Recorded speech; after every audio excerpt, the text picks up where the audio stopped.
RJ, the dog trainer, and today we're going to go over the dog, how to handle the dog in its obedience that it's just learned with us.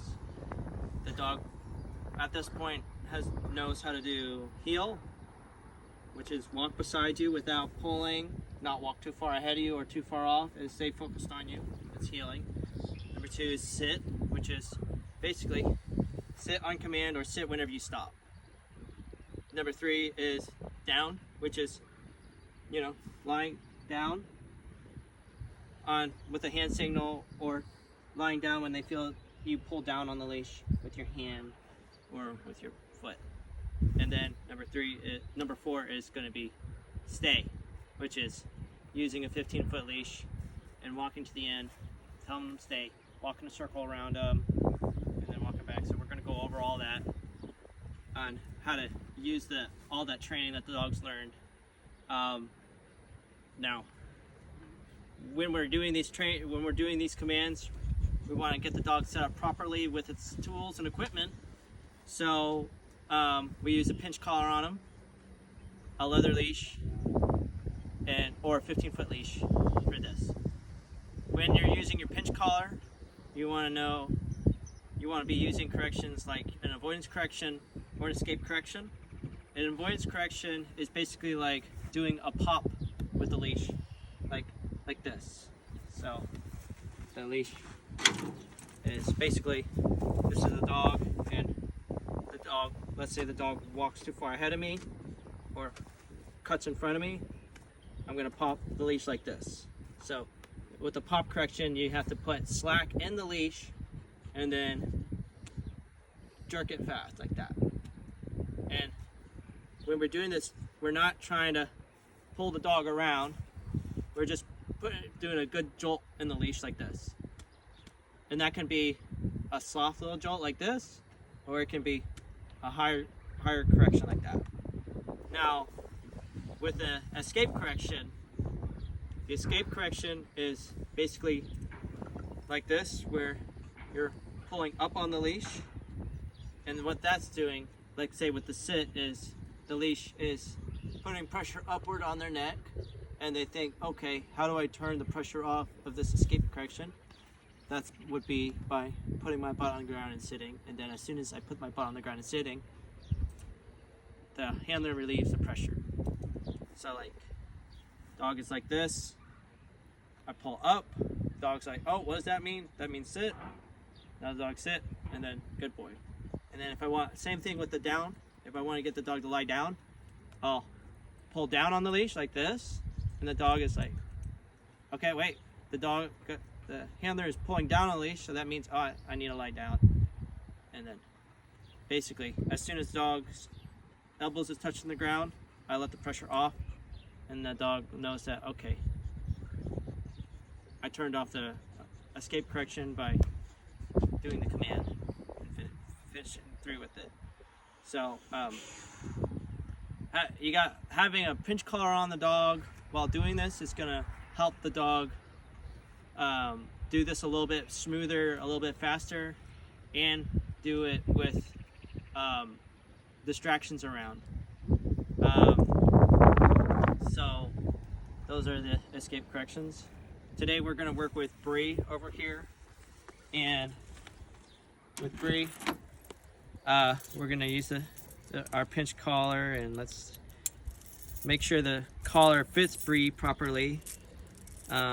So she gets about 9 links, so we're going to count 9 links like this and go 1, 2, 3, 4, 5, 6, 7, 8, 9. So this has 9 links in it. So if you want a more in-depth explanation of pinch collars, we have a pinch collar video on our YouTube or in social media, so you can learn more in depth on how this works and how we use it and how to put it on properly, how to take it off, and what you need to do.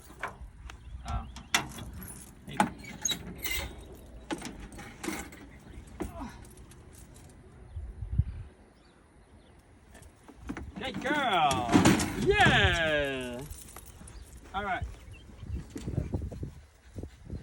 Now you can follow me.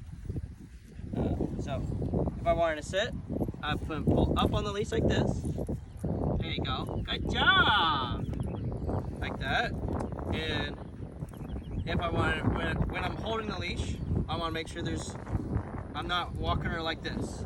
We don't want to walk her around like this because she's going to be having constant pressure on the leash and she's going to be a little confused. You know, don't want to do that. Okay, sit. You want to hold the leash in your hand like this. See? And whenever I'm holding the leash, I want my thumbnail pointed towards the dog's head so that whenever I need to do an avoidance correction, like a pop like this, or pop this way, that's going to be a smooth, you know, nice pop. If I grab the leash like this, you know, and I try to do a pop, it's going to twist my wrist like this. See?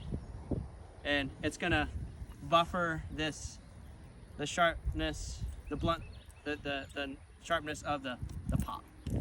So, you know, if I grab it like this and I do that, my wrist is working as a buffer, plus I could twist my wrist a little bit, which wouldn't be as ideal. So holding the leash correctly, you want to hold it like this, like that. Now, we want to keep the dog mainly on our left side, unless our left hand has a disability or there's a medical reason to keep the dog on the right. Then we can have the dog on heel on our right side. But really, when we're doing this heel command, we want to always keep the dog on the left side.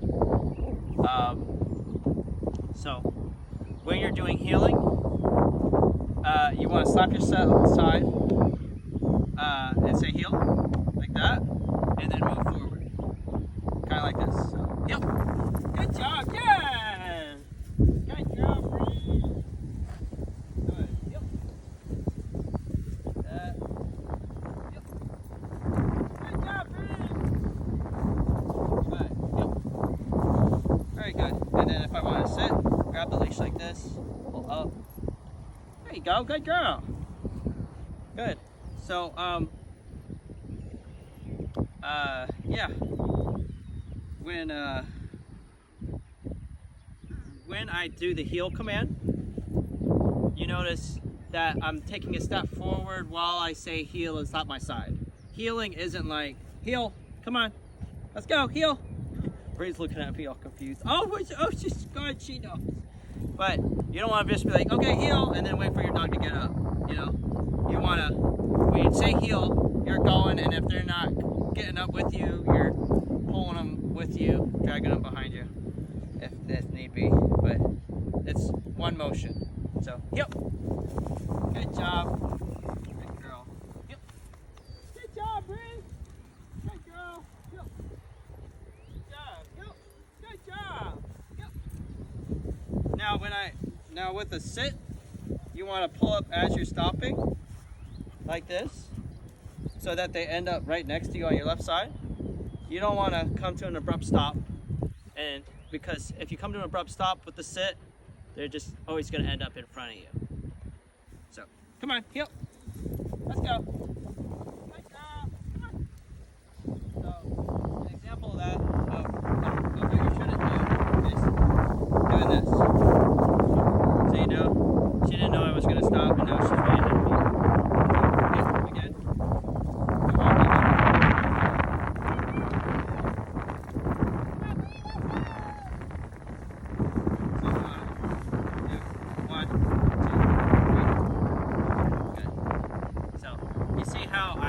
I grab the leash and pull up like this, right? That way, doing this allows me to have the most leverage and the most power I can effectively use. You don't want to pull up on the leash like this to get them to sit. You know, you don't want to be like this. You don't want to be like way up here. You want to have the leash here. Like this, right? And you take your right hand and you grab here, and now I can easily, you know, pull up, put pressure. All right, good girl. Yeah. So when you're walking with them, you gotta go from this to this. Yeah, very good girl. Good job. All right, come on, yep. So let's get some more examples. So you're walking your dog like this. Good job.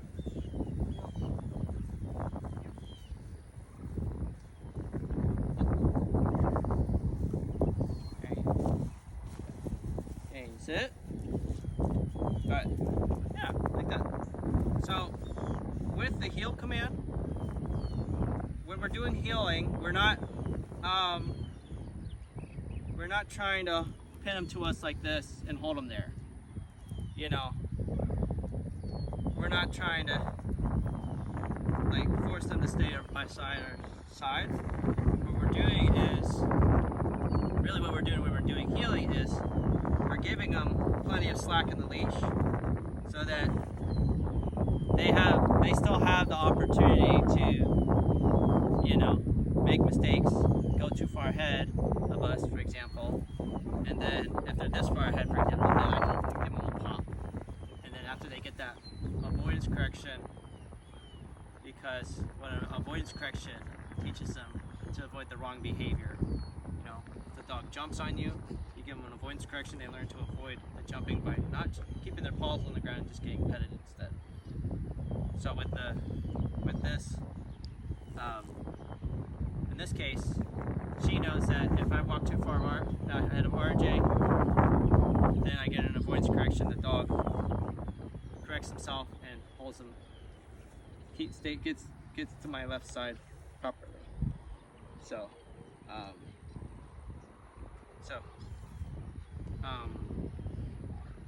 the ideal place for your dog to be in the heel position is about right next to you. Their shoulders should be even with your hip. If they're too far ahead of you, like their butt is even with you, like this, you can stand over here. If their butt is even with you, you see, then they're too far forward and you gotta give them a pop like this. You know, you don't wanna give them a correction like, another example is giving a proper correction is you don't wanna give them a correction like this, you know, or like this, or like this. You want it to be downward motion like this. So, like that. But if she were too far ahead of me, I'd give her a correction like this. You know, if she's about a length and a half of her body width away from me, like she's out here, then I'm gonna give a pop correction like this. If she's cutting in front of me and making me trip up like this, then I'm gonna correct this way, right? And if she's too far behind me, then if she's getting distracted by a squirrel, another dog, anything, then you can give her a correction like this. Like that. Good girl. To speed up. If the dog's behind you and they look tired because they're from the walk or they're unmotivated, then it's better to praise them and motivate them and use treats in the ball to get them to speed up rather than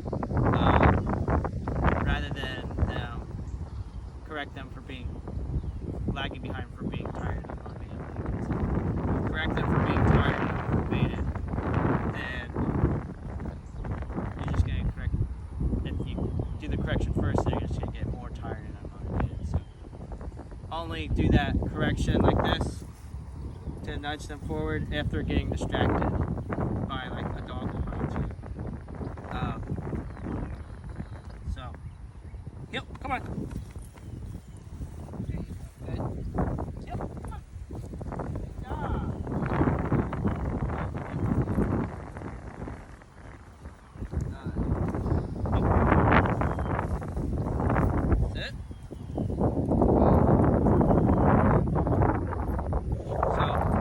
Some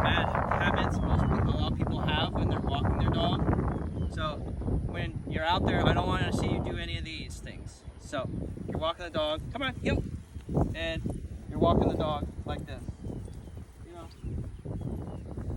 put my hand all the way out here. You know, don't do that. You know, keep your hand down here, because this is so you have a lot more leverage, a lot more power. You know, don't keep your hand up here. You know, don't walk the dog with a bunch of tension like this. You know, don't correct the dog like this. For example,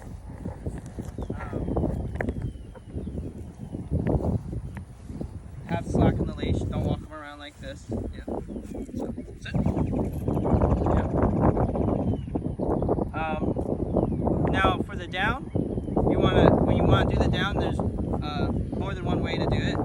You can grab the clip here and pull straight down, and Bree does this well. She's behind this. But you want to pull straight down to their toes.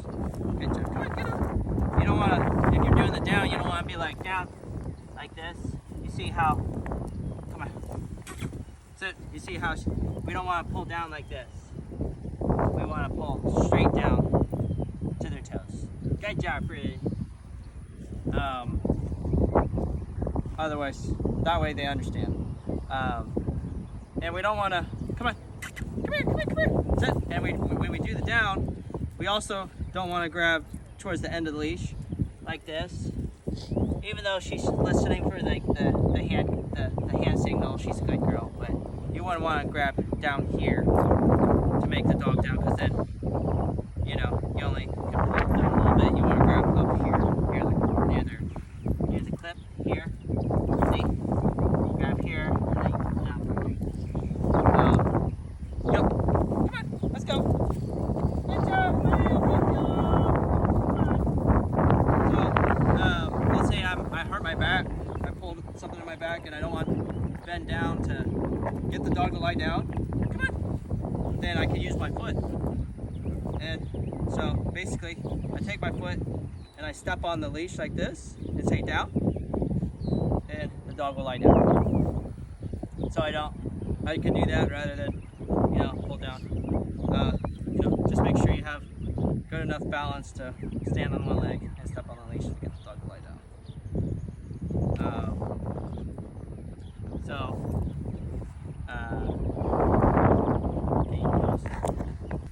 Alright, so we're gonna do our downstay now. And so when you do the downstay, you want to have a 15-foot leash. You don't want to use a 6-foot leash, because it's not going to be long enough for when you want to add distance. And you don't want to just drop the leash and then not have control of the dog when you add distance like that. Another good thing about the 15-foot leash is you can wrap it around a post easily. With a 6-foot leash, you can't really wrap it around the post because it might not be long enough. You can't tie it around the post.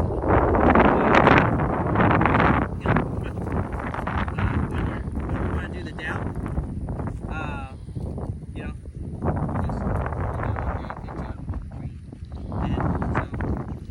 when we're doing downstay, you want to give her the hand signal like this. Stay. Good girl. Stay. And you walk to the end. Stay. And we can hold this for about a minute. Where we do the downstay at the end of the leash. We can take it a step further by walking a circle around her. Stay there.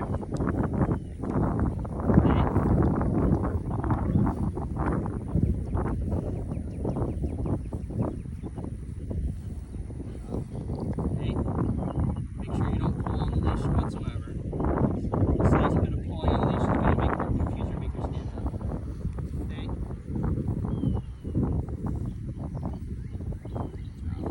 Stay there. Okay, now you can walk a complete circle around her and then go the other direction and then come back to this. Where about, let's say her 3 o'clock, right? Yeah, her right there. go back to her, she's not allowed to get up until you're standing right next to her and you give her the signal. Stay there. So you want to praise her as you're walking back to her, because then she's going to get confused and get up whenever you walk back to her. But we don't want her to get up until we walk back like this. Stay there, Bree. Good job. Stay. Stay there. So you see my foot here. You want to step on the leash with your left foot, because if she gets up, she's going to catch herself and correct herself. And then she's going to lie back down.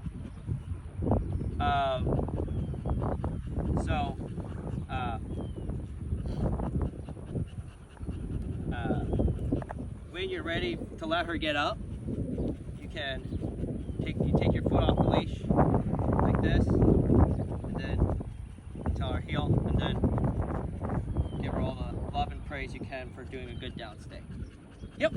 Come on. Yay! Good job! All right. Very good. Can you sit? Good. Now, if she breaks the downstay out of being stubborn or impatient, then you want to make sure that you immediately put her back in the down the moment she breaks. You don't want to correct her for breaking the downstay 5 seconds after she's broken the down. And if she broke the down, you want to make sure that you take her back to that same spot she got up from, where she was doing the command from.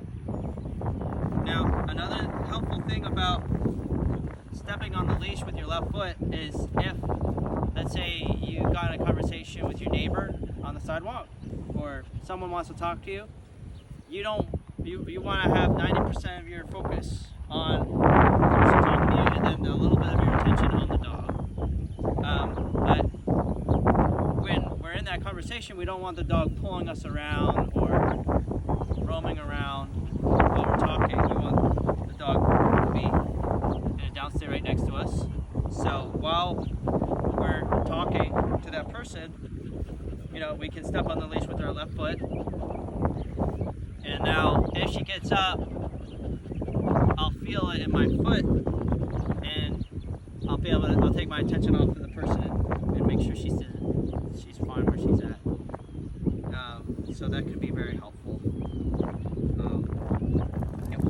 Good job. Sit. All right. So this is a downstay, but with a good long distance, and then this also will include recall from a halfway or across the field. So when we're doing our down, you find a nice spot in near a fence, or make your lie down. Good job. And tie your 15-foot leash to a post.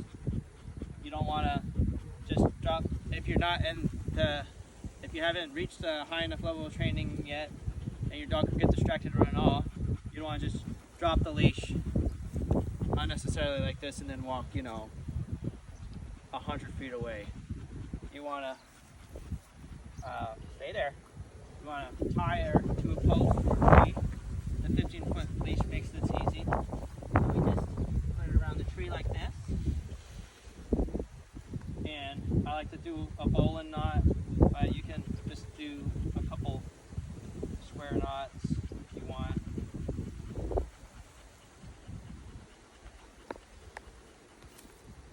Good girl. Alright, so we're going to tell her stay.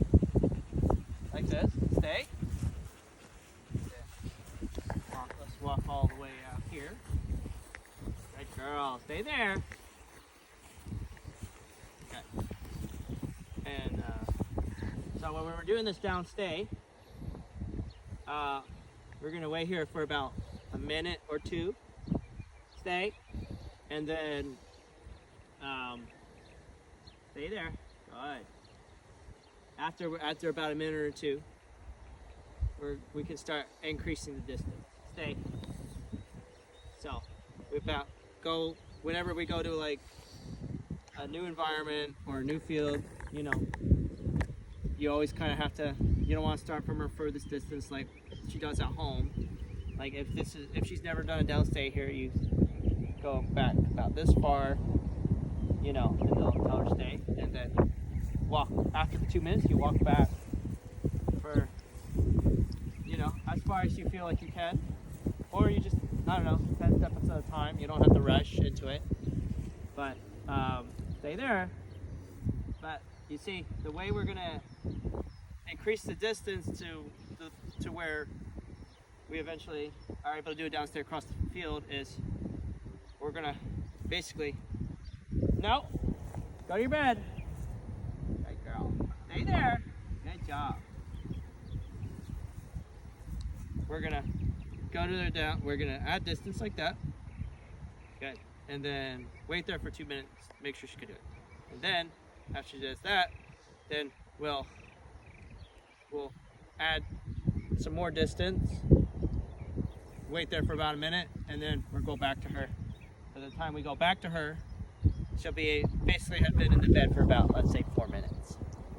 Now, the next time we do the downstay is we're going to go to that furthest distance that we did the last time, and then we wait there for 2 minutes. Then we go back the 10 steps or whatever, how far you want to do, and wait there a minute, and we go back. And you see, we're increasing the downstay in segments.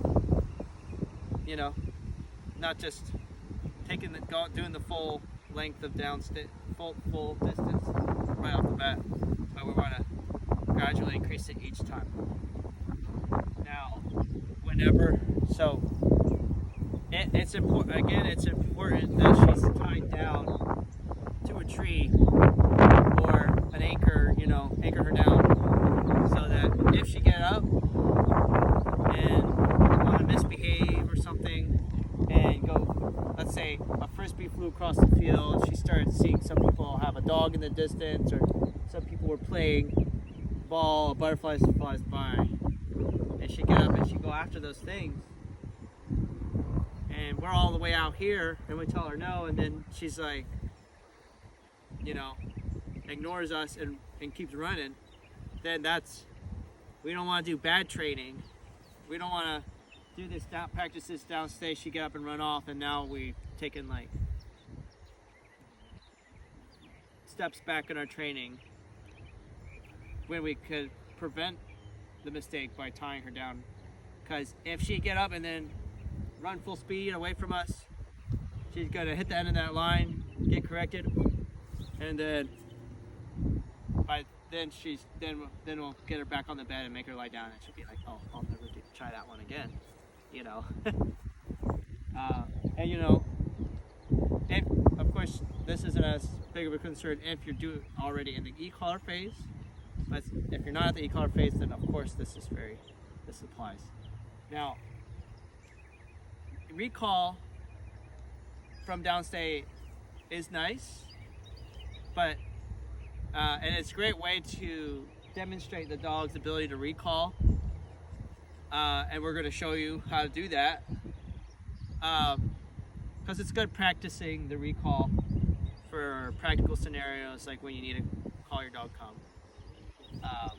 But the more you recall your dog from a downstay, the more likely they're going to anticipate that you're going to call them, and then they're going to come towards you.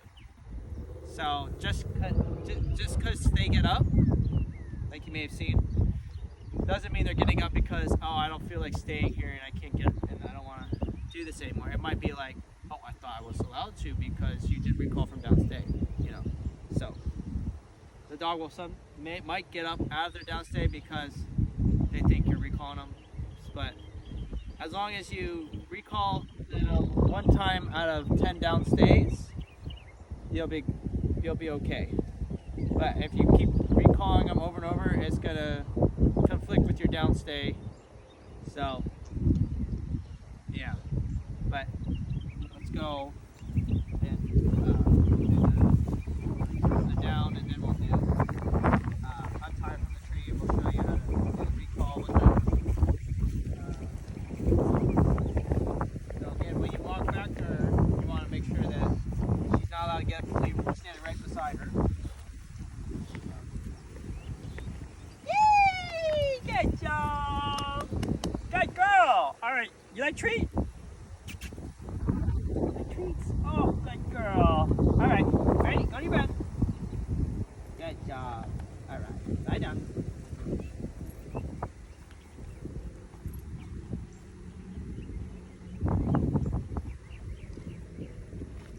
Good job. Stay there. Stay. All right.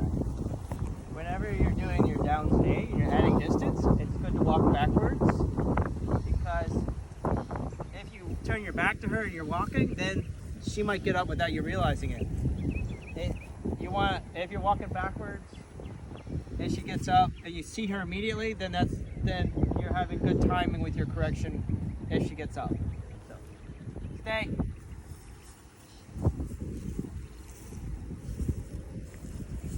So when you're doing your recall, you want to make sure that you got treats in your hand and the ball, because when she recalls, you want her to always anticipate that she's going to get something delicious and awesome when she comes back.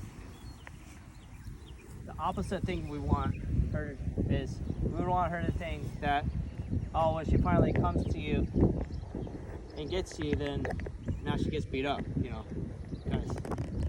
she was, you don't want her to think that. You want her to think, oh my goodness, yay, I get a treat for recalling. Stay there. Another thing is, when you have treats on the recall, then you want to recall her and have her come back to in front of you and sit in front of you real neatly. The treats help promote that. And if you recall her without any treats or without the ball, then sometimes dogs will just be a butthead and try to run past you, and then they'll come to you. But we want them to come right in front of you, right here. So when you do your recall, you want to say her name and then COME, and then yeah. Yay! Lots of encouragement. Yay! Come on, Ruth! Good girl! Come on, Ruth! Good girl! That's it. Yes! Oh, very good, Ruth. Very nice. Good job. Yeah. Good job. Yeah, you want the ball? There you go. We don't want the ball. Okay.